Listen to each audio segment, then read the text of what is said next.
네, 안녕하세요. 한국기술고시학원의 일타 강사 송명근 교수입니다. 쌤이 일부러 좀 문제를 좀 띄워놨었죠, 오랫동안. 이런 문제들은 빈출입니다, 빈출. 꼭 마스터해야 돼요. 냉동과 액화 쪽에, 냉동과 액화 파트죠. 스미스 책으로 따지면, 이제 연력학 문제인데, 이런 것들은 이제 탄약직에도 나올 때가 됐고, 화공기사, 그 다음에 화공직 97급에 나옵니다. 자, 봅시다. 증기 압축 냉동 사이클이다. 냉동이에요. 역열기관. 그래서 이 그림에 주어진 대로 1, 2, 3, 즉 1번, 2번, 3번 상태의 엔탈피가 다음과 같을 때 이제 값이 주어집니다. 냉매의 단위 질량당 소요 동력과 냉동 능력 얼마인가. 그래서 소요 동력, 그 다음에 냉동 능력을 모르면, 이해를 못하면 못 풀어요. 아무리 쉬운 문제라도. 그래서 단 각 위치에서의 엔탈피 값은 H1이 178.16. 이거는 계산기 안 쓰고도 풀 수 있어야 됩니다. 그래서 178.16 kJ per kg. 그래서 이때 킬로그램은 단위 냉매 질량당이죠. H1이 그렇고 H2가 210.38. 그 다음 H3가 74.53 kJ per kg이고 H4를 안 가르쳐줬어요. 이건 안 가르쳐줘도 되죠. 왜냐하면 3과 4로 올 때 이거 등 엔탈피잖아요. 그래서 이 지점의 엔탈피는 이 지점과 같아요. 그리고 그림에서 T는 온도, S는 엔트로피다 해서 이제 선생님이 사지선다로 냈는데, 여러분들 여기서 명심해야 될 것은 이 TS 선도도 이해해야 되지만 증기압축 냉동 사이클에서 선생님이 또 뭐라 그랬어요? 외우기 쉽게 증압응조, 그죠? 그래서 증발기, 압축기, 응축기, 졸음 밸브. 옛날 스미스 책에는 요 3에서 4로 갈 때 졸음 밸브 말고 큰 장치, 즉 라지 프로세스에서는 터빈, 즉 팽창기를 써요. 근데 이제 최근 스미스 책에서는 졸음 밸브만 있습니다. 즉 다시 말해서 뭐 샤프트 워크는 작동이 안 되겠죠.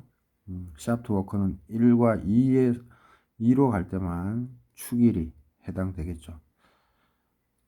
그래서 요 그림을 보고 바로 아시는 분들은 제대로 공부를 좀 한 분들이고, 이게 뭔 소리야 하면 이제 조금 공부량이 더 필요한 상태죠.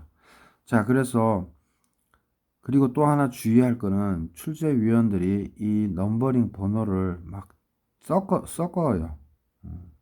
근데 우리는 항상 스미스 책에 있는 기준으로 쌤이 늘 강조하는 거는 여기에서 일로 갈 때 증발기, 여기에서 여기로 갈 때 압축기, 여기에서 3으로 갈 때 응축기, 다음 3에서 4로 갈 때 졸음 밸브. 즉, 이 넘버링에 상관없이 쌤이 장치들이 어디 있는가를 꼭 익히라 그랬죠. 그래서 굳이 써보면 여기가 증발기, 그죠? 증압응조, 여기가 압축기, 여기가 뭐예요? 2에서 3 응축기, 그 다음 3에서 4가 졸음 밸브겠죠. 자, 그러면 우리가 증발기에서 QC로 들어와서 응축기에서 QH로 열이 나간다. 그리고 압축기는 우리 돈이 들죠? 그래서 샤프트 워크, 축일을 받는다. 만약에 이 졸음 밸브가 터빈이었다면 WS만큼은 일이 나가죠. 근데 그냥 졸음 밸브니까 여기서는 뭐 축일을 생각 안 해도 될 것 같아요.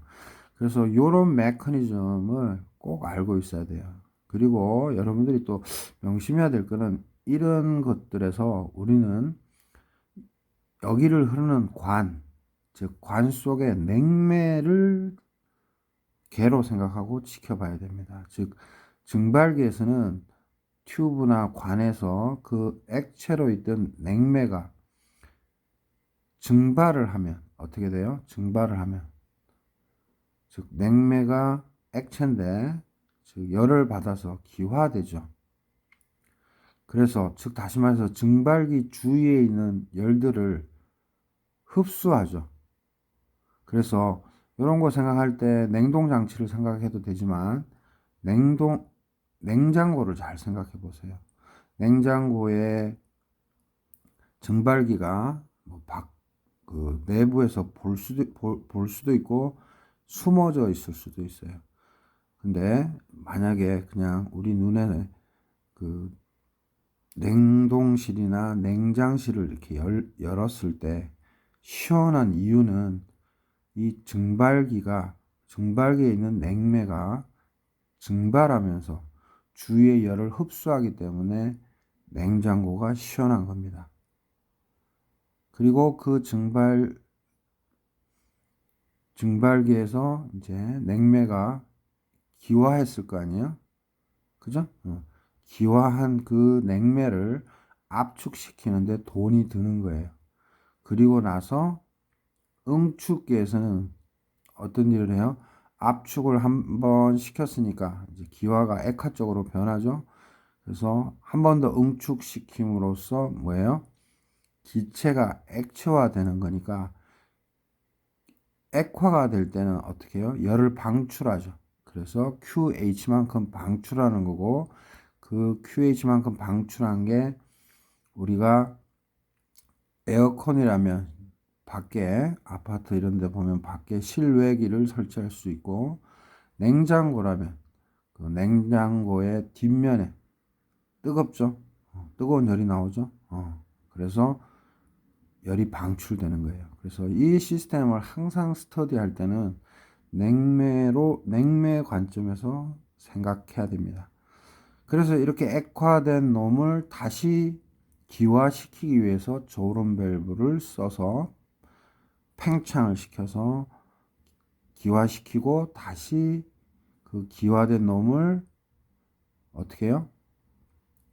증발시킬 때 다시 그러니까 완전히 뭐 기화됐다고는 볼 수 없죠. 그래서 증발기에서 이제 완전히 기화시킬 때 또 주위의 열을 뺏어서 냉장고나 우리의 에어컨을 통한 우리의 실내를 시원하게 하는 거죠. 그래서 요거를 토탈적으로 공부하실 때는 관을 흐르는 또는 뭐 카파 튜브라든지 하여튼 튜브의 냉매의 흐름을 기준으로 공부를 하셔야 됩니다. 그래서 여기서 소요 동력은 이 문제 되게 중요합니다. 소요 동력은 즉 압축기를 돌리는 거니까 전기세 들죠? 그 WS 즉 샤프트 워크를 의미하는 거고 이제 여러분들이 이제 시험 문제에서 냉동 능력 내면 이제 다 나자빠질 건데 냉동 능력은 뭔가 하면 냉매 관점이에요. 그래서 냉매가 증발하면서 주위의 열을 흡수하죠. 그래서 냉장고가 차가워진다. 그 능력을 보는 거예요. 오케이? 그래서 쉽게 얘기하면 이 축일, 즉 소요 동력은 1에서 2 지점으로 갈 때의 그 엔탈피 차가 될 거고 냉동 능력은 4에서 1로 갈 때의 그 엔탈피 변화량을 계산하면 됩니다. 그래서 여기서 또 하나 여러분들이 목격해야 될 거는 이 1지점, 즉 증발기를 나가는 요 지점이 문제에서 178.16이라고 했고 압축됐을 때 210.38이라고 했어요. 그죠? 2번. 그다음에 3번 얼마라고 했어요? 74.53이라고 했어요. 그러면 4번은 얼마예요? 등 엔탈피니까 74.53이라는 것을 말을 안 해도 알아야 됩니다. 이거를 시험 문제에 내는 거예요. 요가. 그래서 잘 보시면 엔탈피는 어디가 제일 높죠? 시험에 엔탈피가 가장 높은 위치는 번호는 하고 시험에 내면 여러분들은 2번을 또 고를 줄 알아야 돼요. 즉 압축기를, 왜냐하면 샤프트 워크 축기를 받았으니까 당연히 인풋이고 H1도 이쪽으로 지날 때 인풋 하면 여기가 아웃풋이죠. 그래서 샤프트 워크 축기를 받기 때문에 엔탈피가 이 지점에서 가장 높아요. 그래서 이것도 시험에 낼 수가 있습니다. 오케이? 자, 그래서 선생님 이제 설명 다 드렸고요. 이제는 문제 푸는 것만 남았습니다. 사실 답은 다 가르쳐 줬어요. 자, 봅시다. 시험에 나오는 거는 요런 게 뻔합니다. 그 다음에 효율 묻는 거. 다시 한번 증, 압, 응, 조. 옛날에는 터빈도 실려 있었는데 요즘은 터빈을 뺐죠. 그래서 실제로 에어컨 냉장고에서는 터빈은 없잖아요. 큰 냉각 장치면 필요하겠죠. 그래서 증발기로 QC만큼 열을 흡수하고 응축기에서 열을 방출하는 거예요. 이때 열 방출은 다시 한번 얘기하지만 관이나 튜브에 냉매가 어떻게 돼요? 기화 상태인, 기체 상태인 놈이 액화되면서 이제 열을 방출하는 거예요. 그래서 다시 한번 얘기하면 냉장고의 뒤쪽 또는 에어컨에서 실외기, 그렇게 이해하면 돼요. 그래서 압축기에서 샤프트워크 축기를 받으니까 소요 동력을 구할 때 항상 쌤이 에너지 보존 법칙은 두 가지만 기억하라 그랬죠? 뭐예요? 밀폐계일 때는 델유는 Q 플러스 W, 이때 W는 정의를 마이너스 인테그랄 PDV. 그죠? 만약 여기를 마이너스로 하고 싶다. 즉 걔가 일을 하는 거를 플러스로 두고 싶다. 여기를 마이너스로 둔다면 W의 정의는 마이너스가 아니라 플러스 인테그랄 PDV로만 하면 됩니다. 자, 그래서 우리가 요거 밀폐계일 때 요거 하나랑 개방계일 때 요식 에어라 그랬죠. 이때 이거는 샤프트 워크예요. 스미스 책에 잘 증명이 돼 있어요. 그래서 연력학, 제1법칙, 2법칙 암기하라고 선생님이 얘기했고요. 그죠? 설명 그렇게 했었고, 어떤 색깔로 할까요? 연두색으로 한번 해볼게요. 그래서 소요 동력 물었으니까 요 식에서 델타 EK, 델타 EP 큰 차이 없고 뭐 Q 들어오는 거 없잖아요. 그래서 델타 H가 그냥 샤프트 워크 축일인 거예요. 그래서 WS는 뭐예요? H2 빼기 H1. 이게 답이 되는 거예요. 그래서 H2 210.38 빼기 H1 178.16. 그래서 정답은 32.2가 되는 거예요. 오케이? 그래서 압축기 전후의 엔탈피 변화량이 즉 소요 동력이에요. 그래서 요 식은 요 개방계에서 왔다 생각하시면 돼요. 너무 쉽죠? 그래서 소요 동력은 쉽게 풀렸고요. 이제 냉동 능력 또는 냉강 양 또는 QC, 즉 QC가 냉동 능력인데 잘 보시면 시험에 이 pH 선도 가지고 LN이 붙었지만 우리는 그냥 pH 선도라고 하는데 이렇게 그림이 있으면 이런 모양이죠. 그래서 이것도 암기하고 있죠. 그래서 3과 4로 갈 때 이게 뭐예요? H가 똑같죠. 그래서 등 엔탈피고 시험 문제 또 나오는 게 4에서 1, 2에서 3으로 갈 때는 뭐예요? 등압이죠. 이것도 기억해 두시면 건강에 좋습니다. 자, 그래서 냉동 능력은 즉 다시 말해서 냉매가 얼마나 차갑게 하느냐, 쉽게 얘기해서 냉장고의 온도를 얼마나 차갑게 하느냐, 그렇게 이해하시면 돼요. 그래서 그거는 이 증발기에서 뭐예요? 관에 있는 냉매인 액체가 기화될 때 주위의 열을 흡수함으로써 냉장고가 시원한 거예요. 이게 바로 냉동 능력이에요. 그래서 요 의미를 잘 기억하셔야 됩니다. 아주 키포인트예요. 그래서 이 QC를 찾아주는 거고, 그치, 정발기 이 들어오는 QC는 4와 1의 차이죠. 그래서 H1 빼기 H4가 되고요. 그리고 여기서 H4 시험에 잘 안 준다 그랬죠. 값을, 엔탈피 값을. 왜냐하면 여기에서도 알고 조론 밸브에서도 알지만 H3는 이퀄 결국 뭐가 돼요? H3와 H4는 같죠. 요거를 맨날 냅니다.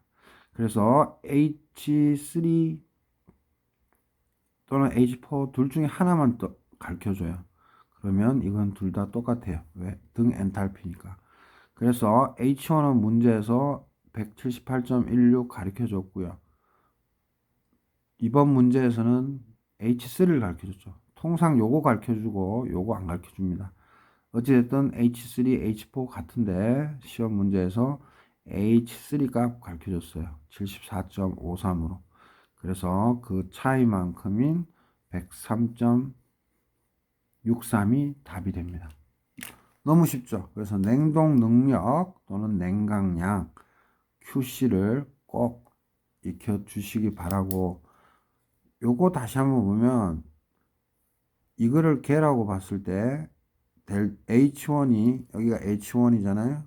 인풋되고 WS 인풋되고 나가는 게 아웃풋 되는 게 H2죠. 그래서 H2는 H1 WS였죠. 그래서 요게 이렇게 바뀌었다고 이해하셔도 돼요. 그래서 WS는 H1 넘겨서 H2 빼기 H1이 됐다고 이해하셔도 되고, 이것도 마찬가지예요. 들어오는 놈이 H4, 나가는 놈이 또 들어오는 놈이 QC, 나가는 놈이 H1. 즉 연력학 제1법칙 에너지 보존 법칙이잖아요. 그래서 우리가 QC를 구하기 위해서는 H1 빼기 H4. 요게 이렇게 된 거죠. Right? 이거 매우 중요합니다, 여러분. 그래서 냉동 능력, 냉각량, 이거는 즉 증발기가 QC만큼의 열을 흡수함으로써 주위를 차갑게 하는 능력, 즉 차갑게 하는 능력, 냉동 능력, 이렇게 이해하시면 돼요. 선생님 설명 퍼펙트 하죠? 그래서 요거 아니면 요거를 냅니다. 오케이? 그리고 만약에 추가로 효율을 구하라 그러면 잘 모르겠으면 다 절대치 씌우라 그랬죠? 이거는 뭐예요? 에타를 쓰면 안 되죠. 그리스 소문자 에타를 쓰면 안 되고, COP, Coefficient of Performance, 오메가, 그리스 소문자 오메가 써야 되겠네요. 그죠? 냉동이니까. 그래서 이만큼의 일을 해서 절대치 쓰여도 되고 안 쓰여도 되고, 일을 해서 뭐예요? 이만큼의 돈을 들였을 때 이 QC만큼 뽑아내는 거죠. 그래서 이렇게 효율이라는 것은 우리가 시스템으로 볼 때는 그냥 디테일하게 다루지만, 이렇게 효율을 볼 때는 이렇게 먼 제3자적 입장에서 이 장치의 효율을 보는 거니까, 돈이 이만큼 들었을 때 QC만큼 땡긴 거, 이렇게 이해하시면 돼요. 그래서 QC 그대로 두고 에너지 보존 법칙에 의해서 QH 빼기 QC라고 하는 거고, 이거는 온도로 표현할 수 있으니까 TC, TH 마이너스 TC 이런 식으로 쓸 수 있잖아요. 그래서 성능 계수, 즉 오메가는 주어진 1분의 QC만큼 흡수해야지만 차가워지는 거잖아요. 그래서 요거는 그냥 여러분들이 달달달 외우고 있죠. 근데 이 워크, 요거는 에너지 보존 법칙에서 뭐예요? QH 나가고 WS 들어오고 QC 들어가고 그러니까 전체적인 게 이렇게 넓게 보면은 이 전체적인 거의 효율은 WS만큼 돈을 들여서 QC만큼 뽑아내는 거. 그죠? 요게 냉동 계수, 즉 오메가의 정의에 해당되는 거고, 그래서 QH 빼기 QC분의 QC, 즉 쉽게 얘기하면 QH는 QC 더하기 WS, 그죠? 그래서 이거를 다 온도 텀으로 바꿔주면 이렇게 우리가 암기를 하고 있잖아요. 그래서 이 문제는 very very important한 개념입니다. 그래서 증기압축 냉동 사이클이 계속 시험에 나오는 이유는 우리가 뭐 고깃집에 가보면 큰 장사 잘 되는 고깃집에 가면 냉동기가 엄청 큰 거 쓰잖아요. 저렴하면서도 큰 거. 그래서 그런 것들, 집에 에어컨, 그다음에 냉장고 이런 것들이 우리 실생활에 너무 잘 이용되기 때문에 기계공학의 연력학 문제라든지 우리 화공연력학에서 냉동과 액화파트에서 계속 내는 겁니다. 열기관 쪽으로는 랭킨 사이클을 계속 내고요. 냉동 쪽에서는 이 증기압축 냉동 사이클을 계속 냅니다. 그래서 선생님이 풀어준 이게 퍼펙트한 해설이에요. 알겠죠? 그래서 이런 문제들 꼭 맞추시기 바랍니다. 자, 구독, 좋아요 많은 힘이 되고요. 여러분들 잘 이해가 안 됐으면 한 번 더 들으시고요. 선생님 화공기사부터 탄약지, 그 다음에 9급, 7급, 5급까지 선생님이 모든 과목 가르치고 있는데 여러분들한테 많은 도움이 될 겁니다. 그래서 뭐 인강은 패스백.co.kr, 그다음에 네이버 카페 일타가공, 네이버 밴드 일타가공에서 선생님하고 직접 소통, 톡으로, 그 다음에 학원은 할인 권한이 없고요. 선생님이 네이버 밴드에서 경강자 또 10% 할인하고 있고요. 그래서 우리나라에서 뭐 노량진에서 강의하면서 전 과목을 다루는 사람은 저밖에 없죠. 기사부터 5급까지. 그래서 이런 문제들은 이렇게 접근하시기 바랍니다. 퍼펙트 하죠? 그래서 잘 이해 못 하시는 분들은 한 번 더 냉매가 흐를 때의 관점으로 개를 바라봐야 됩니다. 알겠죠? 자, 마치도록 하겠습니다.